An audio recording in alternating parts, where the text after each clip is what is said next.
antara ragam serat Jangka Jayabaya, salah satunya bercerita tentang Syekh Subakir dan peranannya dalam membangun peradaban bangsa di tanah Jawa. Konon ada semacam perjanjian antara Sabto Palon sebagai pamomong atau danyang gaib tanah Jawa dengan Syekh Subakir sebagai penyebar agama Islam generasi awal di Jawa ini. Tersebutlah kisah tersebut dalam tulisan lontar kuno yang diperkirakan ditulis oleh Kanjeng Sunan Derajat atau setidak-tidaknya oleh murid atau pengikut beliau.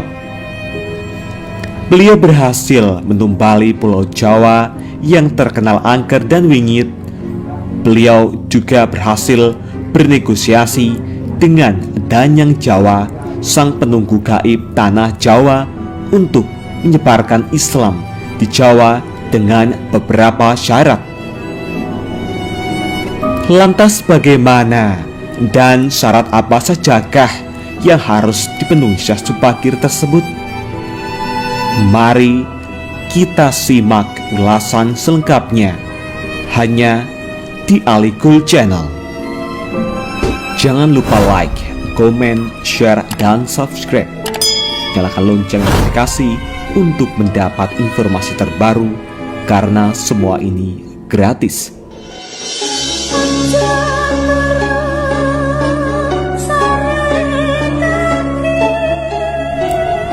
Nama Syekh Subakir sudah tak asing lagi bagi sebagian besar masyarakat Jawa.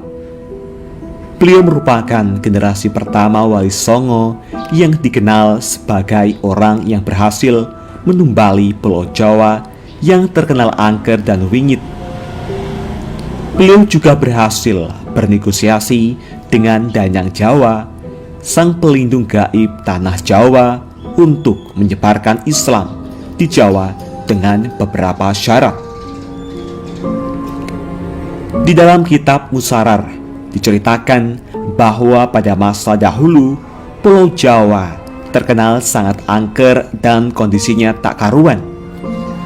Pengaruh magis di tanah Jawa masih begitu kuat, di mana banyak jin dan setan menghuni setiap sudut tanah Jawa yang saat itu masih berpenduduk hutan belantara. Suatu hari, Sultan Turki saat itu, yaitu Sultan Muhammad I, mendapatkan petunjuk untuk melakukan penyebaran Islam di Pulau Jawa. Maka diutuslah rombongan para alim ulama untuk mendatangi Pulau Jawa guna syiar Islam. Sayangnya, hampir seluruh rombongan tersebut tewas dikarenakan perbuatan para lelembut penduduk tanah Jawa yang tidak mau menerima ajaran Islam.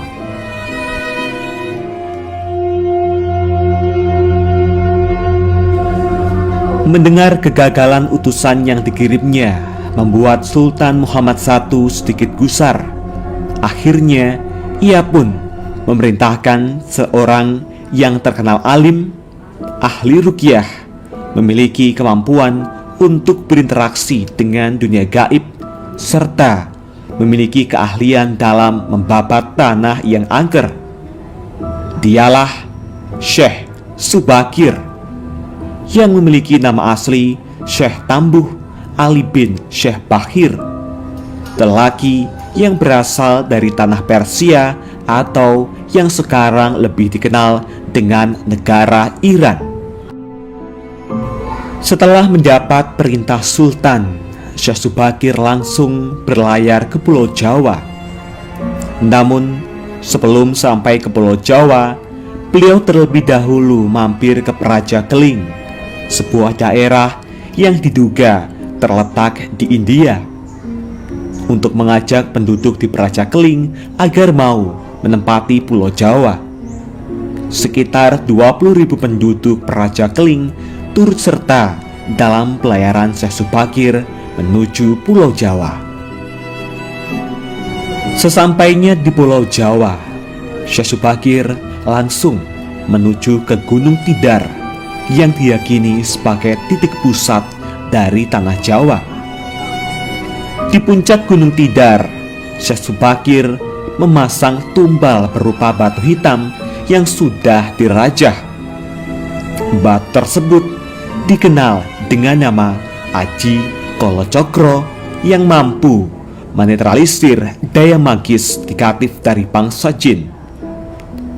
Selama 3 hari 3 malam, batu tersebut mengeluarkan hawa yang sangat panas, sehingga membuat para lelembut terpaksa menyingkir ke laut selatan Jawa.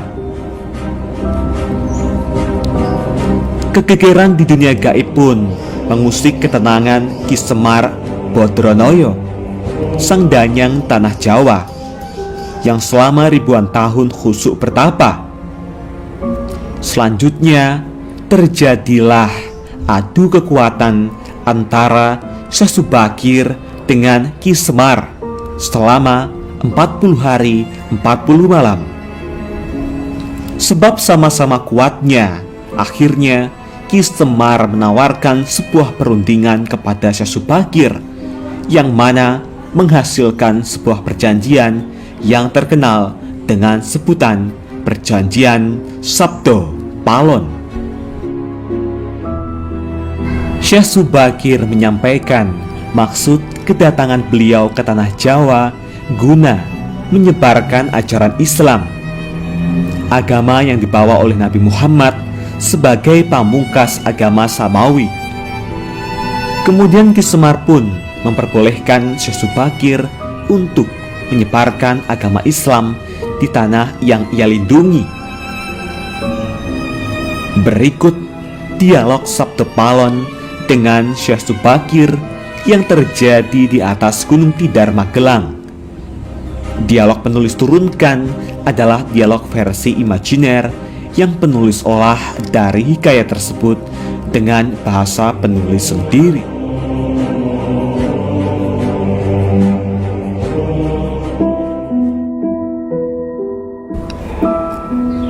Syekh Subakir. Kisanak, siapakah Kisanak ini? Tolong jelaskan kepada saya. Sabdo Palon. Aku ini Sabdo Palon, pamomong atau pengembala tanah Jawa sejak zaman dahulu kala.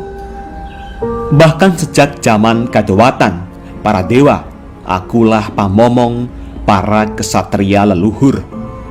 Dulu aku dikenali sebagai Sang Hyang Ismaya Jati, lalu dikenal sebagai Ki Lurah Semar Bodronoyo, dan sekarang zaman Majapahit ini namaku dikenal sebagai Sabdo Palon. Syekh Subakir. Oh, berarti Kisanak ini adalah danyang atau penguasa tanah Jawa ini? Perkenalkan Kisanak, namaku adalah Syekh Subakir, berasal dari tanah Syam, Persia. Sabdo Palon. Ada hajat apa gerangan Jigantiko rawuh di tanah Jawa ini? Syekh Subakir. Saya diutus oleh Sultan Muhammad yang bertahta di negeri Istanbul untuk datang ke tanah Jawa ini. Saya tiadalah datang sendiri. Kami datang dengan beberapa kawan yang sama-sama diutus oleh Baginda Sultan. Sabdo Palon. Ceritakanlah selengkapnya Kisanak, supaya aku tahu duduk permasalahannya. Syekh Subakir. Baiklah. Pada suatu malam, Baginda Sultan Muhammad bermimpi menerima wisik atau ilham, wisik dari Yang Akarya Jagat, Gusti Allah, Zat yang Maha Suci lagi Maha Luhur. Diperintahkan untuk mengutus beberapa orang alim ke tanah Jawa ini. Yang dimaksud orang alim ini adalah sebangsa pendeta, brahmana, dan resi di tanah Hindu. Pada bahasa kami disebut ulama. Sabdo Palon. Jadi Cingendiko ini termasuk ulama itu tadi? Syekh Subakir. Ya, saya salah satu dari utusan yang dikirim baginda Sultan. Adapun tujuan kami dikirim kemari adalah untuk menyebarkan wewarah suci atau ajaran suci amedar agama suci, yaitu Islam. Sabdo Palon. Bukankah Kisanak tahu bahwa di tanah Jawa ini sudah ada agama yang berkembang, yaitu Hindu dan Buddha, yang berasal dari tanah Hindu? Buat apa lagi Kisanak menambah dengan agama yang baru lagi? Syekh Subakir. Biarkan Kawula Dasih yang memilih keyakinannya sendiri.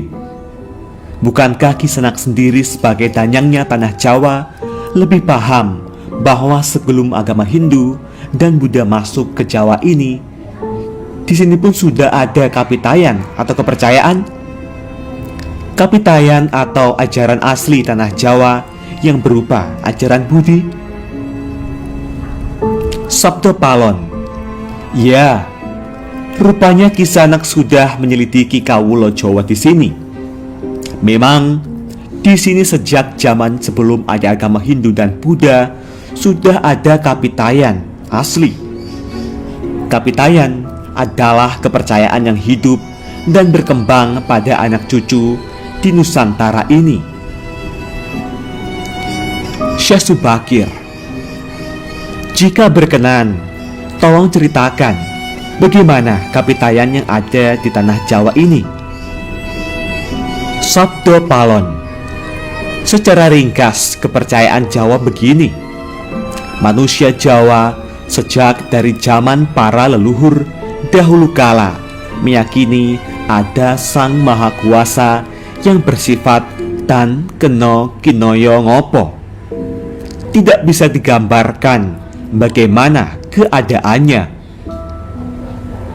Dialah pencipta segala-galanya, Bawono Agung dan Bawono Alit, jagat besar dan jagat kecil, alam semesta dan alam manusia.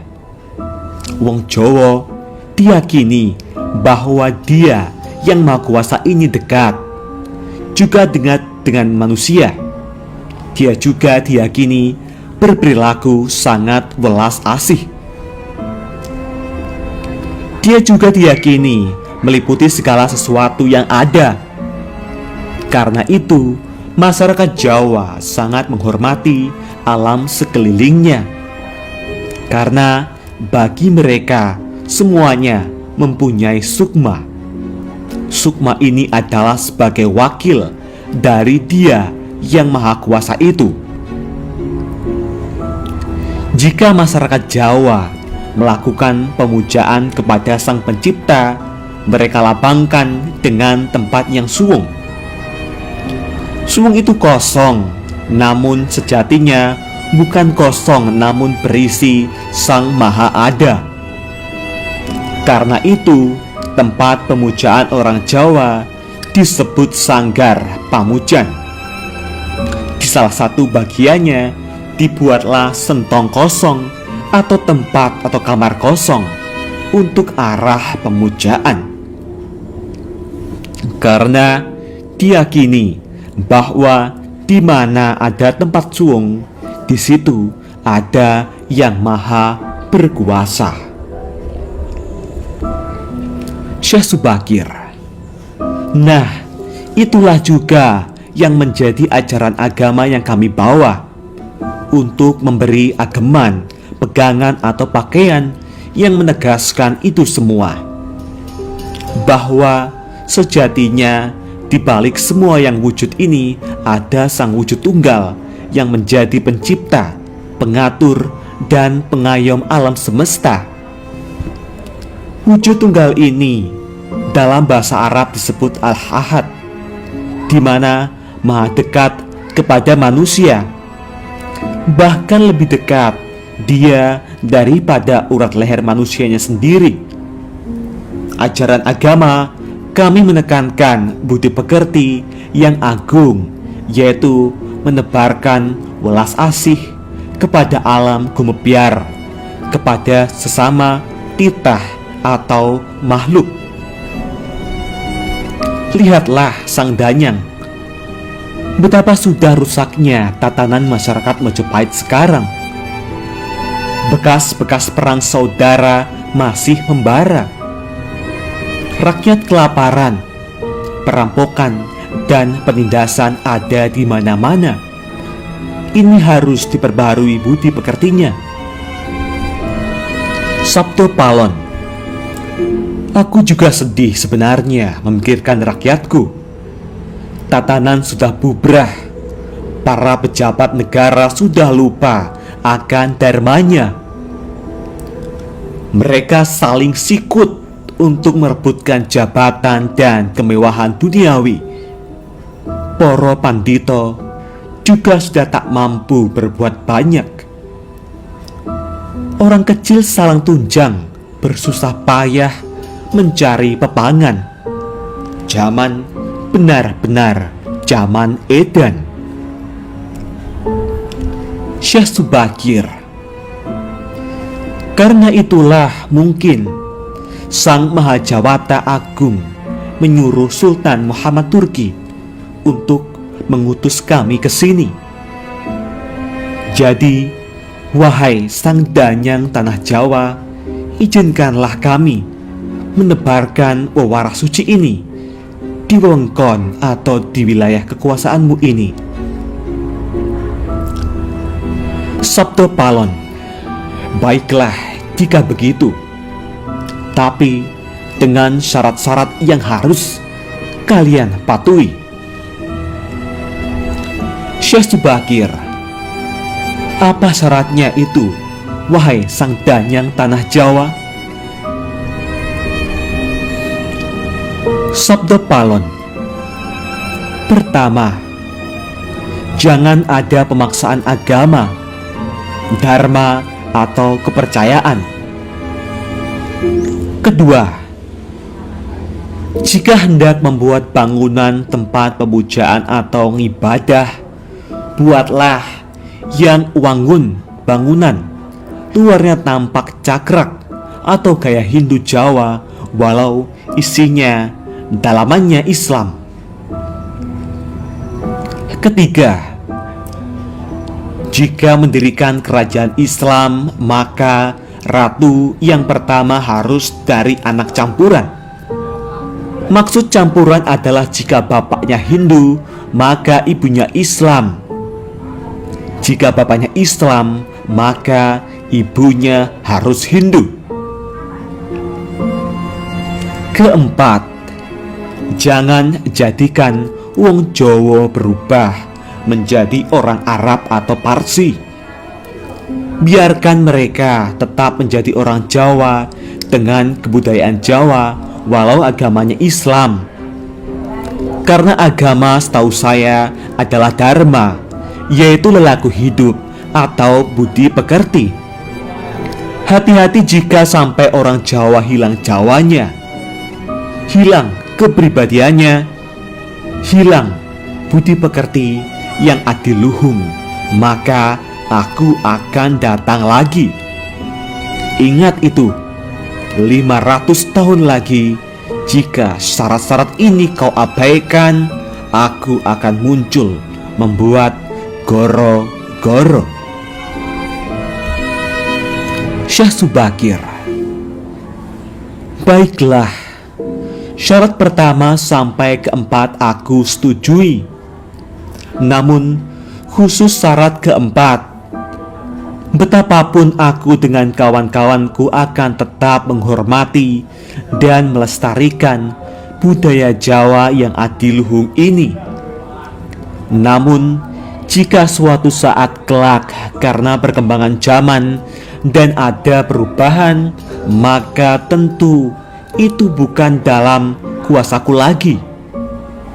Biarlah Gusti Kang Akarya Jagat yang menentukannya.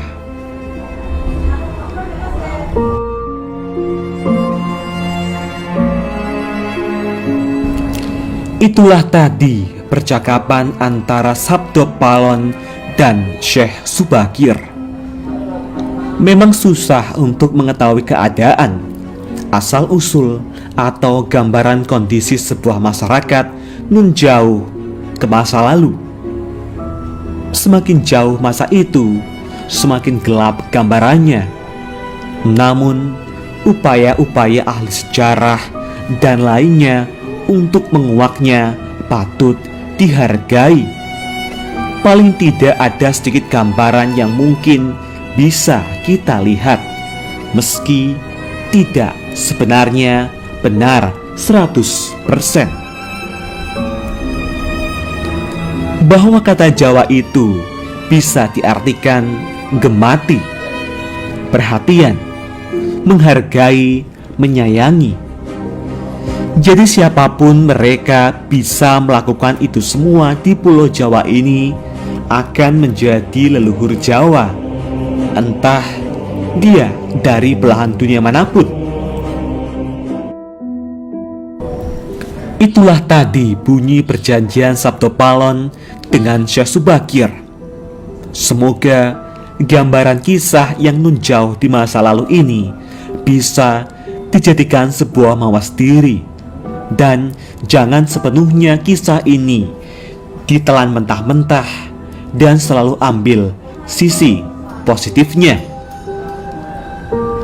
Bagaimana tanggapan Anda semua mengenai asal-usul penyebaran agama Islam di tanah Jawa ini? Apakah Anda mempercayainya? Tulis komentar Anda di kolom komentar. Jangan lupa like, komen, dan subscribe. Jangan lupa bagikan informasi ini. Semoga bermanfaat. Nantikan video terbaru selanjutnya hanya di Alikul Channel. Terima kasih.